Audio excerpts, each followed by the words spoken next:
Delivery પછી અપાતા આજે આપણે બનાવીશું સુવાવડના લાડુ કે ડિલિવરીના લાડુ.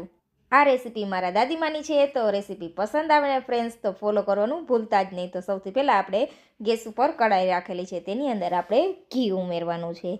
ઘીમાં આપણે ઘઉંનો જાડો લોટ ઉમેરવાનો છે, જે આપણે ભાખરી માટેનો લોટ હોય તે ઉમેરવાનો છે. સરસ શેકી લેવાનો છે લોટને. મીડિયમ ફ્લેમ ઉપર આપણે 15 મિનિટ માટે લોટને સરસ શેકવાનો છે અને ગેસની ફ્લેમ મીડિયમ જ રાખવાની. અત્યારે ડૉક્ટર લોકો ડિલિવરી પછી ઘી ખાવાની ના પાડતા હોય છે, પણ આપણે આ લાડુ ઓછા ઘીમાં બનાવીશું, જે આપણા સ્વાસ્થ્ય માટે ખૂબ જ ફાયદાકારક છે. તો લાડુ તો એક દિવસમાં ખાવો જ જોઈએ ડિલિવરી પછી. તો મેં અહીંયા ગુંદ લીધો છે. ગુંદને આપણે મિક્સર જારમાં પીસીને ઉમેરવાનું છે. ગુંદ ડિલિવરી પછી શરીરમાં જે દુખાવા થાય છે તે દૂર કરે છે, એટલે આપણે ગુંદ તો ખાવો જ જોઈએ. તો અહીંયા ગુંદને આપણે પાવડર ફોર્મમાં ઉમેરી દીધો છે, જેથી ગુંદ સરસ એવો લોટમાં મિક્સ થઈ જાય. અને ગેસની ફ્લેમ બંધ કરી દઈશું. લોટ ગરમ છે એટલે ગુંદ પણ સરસ ફૂલી જશે.